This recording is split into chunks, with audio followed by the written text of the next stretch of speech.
Hello, everybody. It is day 26. I think yesterday I might have said day 24 again. You guys, I cannot seem to get these straight. When I went to check on what day it is today by looking at my episode list, I was like, I put day 24 twice as like the names of the episodes. So I don't know if I said it yesterday or if I just typed it wrong or Ah. Anyway, this is the problem with naming your episodes based on days, but I also didn't want to challenge myself to come up with an inventive, creative name every day. So, um, day 26 of 365 days of suspending disbelief.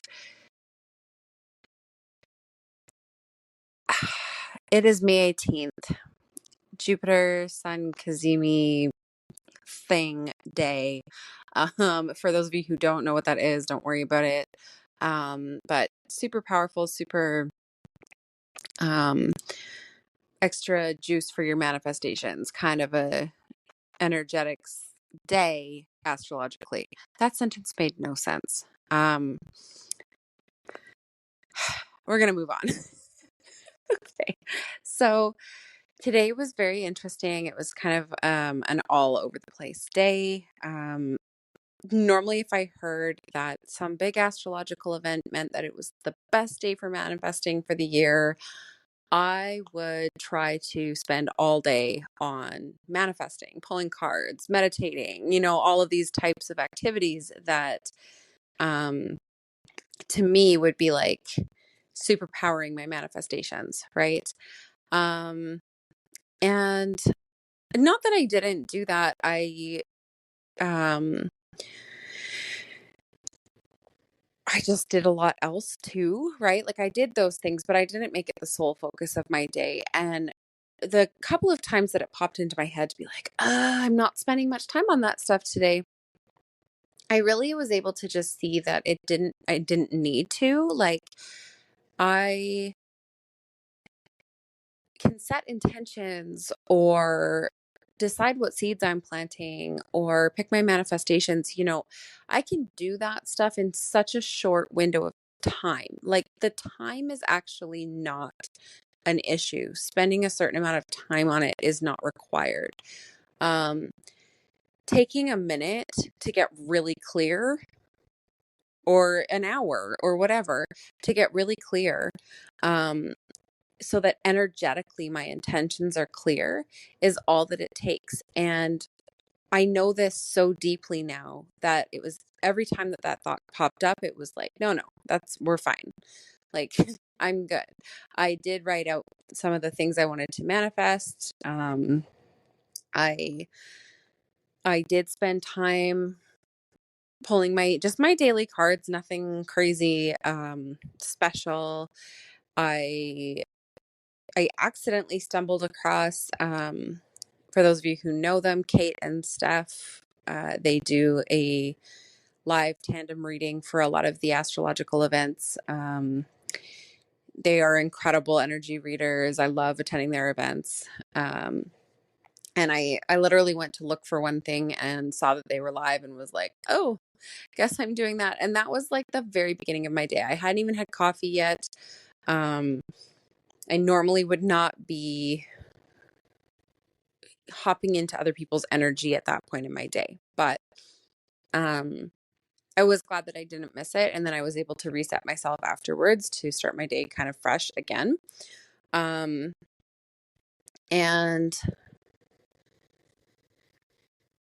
yeah, so I guess really suspending disbelief that I need to be like all day focused in order to maximize the power of this astrological event, right? I am completely suspending disbelief that is required. I do not believe that is required anymore. Suspending disbelief, I've found is a little bit of like, it's a harder phrase to put things into the right context. I end up with a lot of double negatives and stuff like that. But trying to roll with it, and hopefully everybody understands my meaning. Um, so yeah, so suspending disbelief that I don't need to spend all day on this. Going with the flow, as I talked about in yesterday's episode, trying to be more in that flow, not worry so much about the planning. I suspended disbelief a few days ago that I would be able to find a lawnmower and a weed whacker at a price that I could afford so that I can maintain my lawn this season. Because in the place that I'm at, this is the first season that I will need it. And so the place that I'm renting, it's my responsibility to maintain the lawn because I have like the full house and yard and whatever, all of that. So, I needed to get myself something, but, wasn't willing to spend crazy amounts of money on that. And I was able to manifest, call in, suspend disbelief about. Okay, I don't know what all was missed. There was a good chunk where there was no sound, or there was just like fumbly fiddling with something sounds.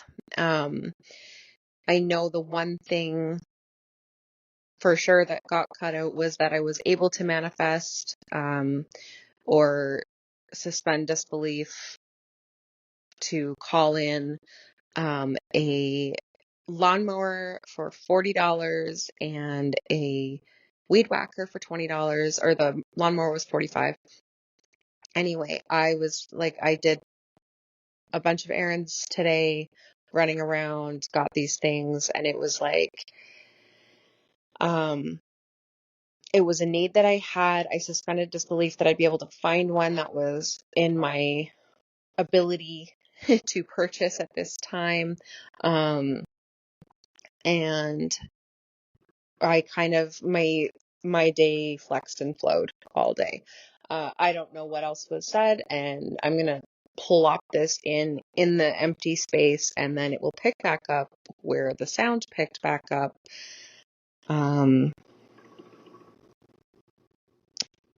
Yeah.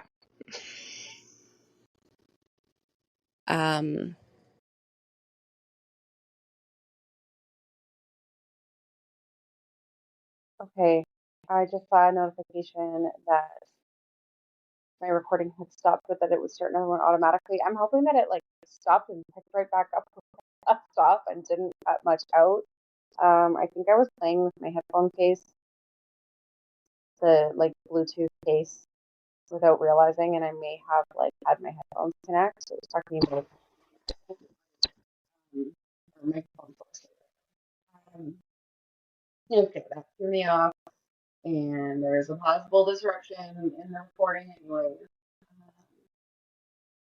Hopefully not too much was missed, but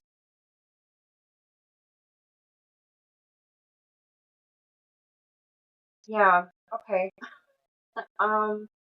This is why late at night doesn't work and why I shouldn't stay up late at night. And this is a consistent problem on Saturdays. I may switch it so that I do Saturday morning and Sunday morning, maybe would be best. I always think that I should just keep my weekend night the same, bedtime and all of that. But with kids, it's hard because not with the younger kids, but with my teenager, it's hard because she wants to be up later, and you know the stereotypical late Friday and Saturday night.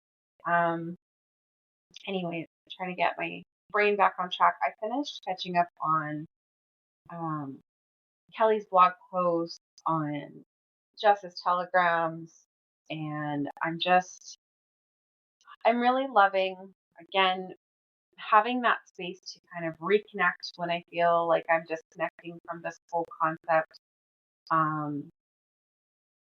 Because of course, right, energetically, mentally, emotionally, whatever, of course we're going to disconnect over the space of 365 days. Like, that's a long a long stretch of time, and we're human. So um, the moments that I have that feel off or that I feel disconnected from this, I'm able to then go and be like, you know what, I'm going to read one of their posts or listen to one of their voice messages, and it just brings me back into it. So hopefully this podcast is doing the same thing for other people.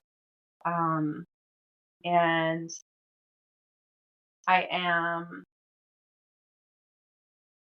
I'm blown away that it's been 26 days. Like every time I'm at a new day, I'm just like, wow, I can't believe it's been this long. And yet at the same time, it's like, how has it only been that long? Because there's been so much that has changed energetically, and starting to be in the physical world as well. Um, a lot of mindset shift, a lot of um, momentum building, a lot of like unshakable confidence and that certainty, right? That my success is inevitable. And yeah, I have to say, I don't think I've ever been this consistently certain and decided for this length of time, um, about one thing. Like I will get really certain and really decided about something and then move with it and flow with it. And usually there are kind of, some shifts, some changes, and then I need to sort of reset and come up with new clarity and, all of that. And this time is just like, it's different. It is just this knowing of, um, it's all working out, and the alignment pieces don't make me feel like the challenges that come up don't make me feel like I have to reset, like I have to start over. And that has been significant, like a very, pardon me, a very significant thing that I've noticed throughout this challenge so far. Um, the awareness of spending a little bit of time each day reflecting and bringing it back into focus and putting everything that happened in my day through the lens of suspending disbelief. Um, that has helped the little alignments and challenges to integrate more seamlessly without me having to stop and reset and re-clarify. And I know that not everybody needs to do that. And I didn't necessarily need to do that. I think that as someone with ADHD, I tend to um, feel those small changes, those little pivots that come up as really big things. And it's like I need to double check that they fit perfectly with every other piece of the puzzle so that I make sure that everything is still in alignment and then I can move forward again. And this is probably not very noticeable on the outside, because I do things very, very quickly. But to me, I notice the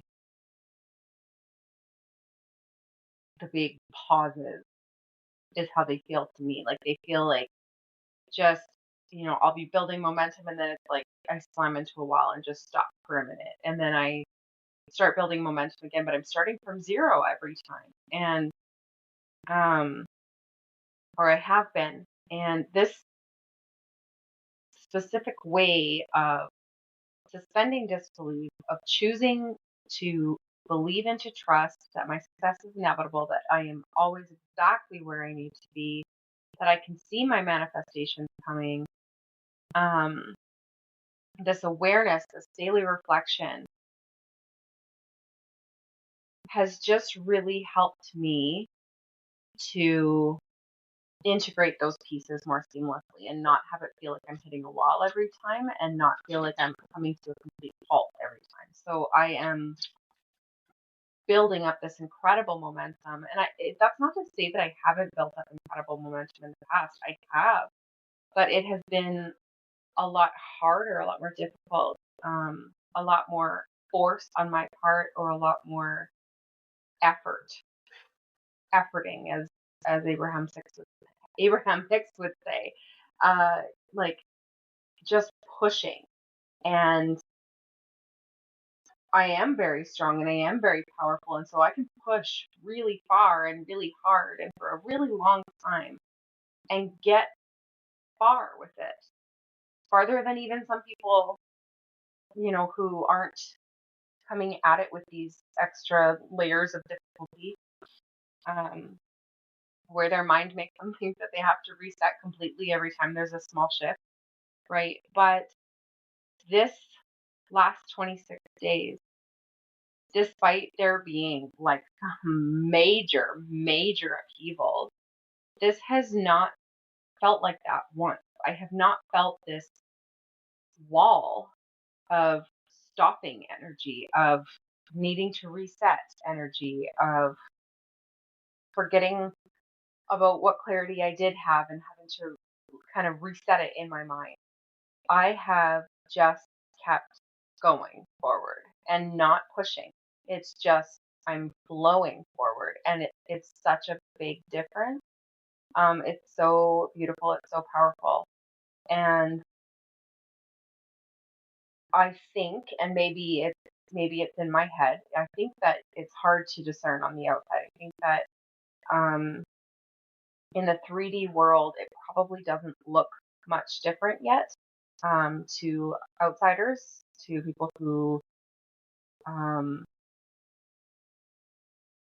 just to people who aren't me. I think even people listening to this podcast, um, or even Jess and Kelly in our chat, like I don't think that it is as outwardly discernible as it is inwardly yet. Um, but I am so aware of the change, of the level of momentum and change that has already happened. Um, it's almost scary to think of how much change will occur in 365 days. And I know that I've sort of mentioned this idea in a previous episode, but it just, it probably will be something that I mention again and again because it is mind blowing every time that I stop and think about it and just go like, wow, it has only been this many days and I feel like a completely different person on the inside. Um, and and I know that that is starting to show up in my outer world as well. Um, I think still it's at the point where I'm mostly the only one noticing it. But I have full faith that others will start to notice it eventually, that it will become super obvious, that it will get bigger and bigger and bigger, right? Um, to the point where people can't not notice. There we go again with the double negative. So, anyways, I have no idea how long I've been talking now because the recording time changed. Um, but hopefully, this episode was not too scattered and all over the place. Like I said, I'm tired, it's late, but also it did some weird tech stuff on me. It is 1:23 a.m. right now, my time. So I'm going to wrap this up and talk to you all tomorrow. Love you.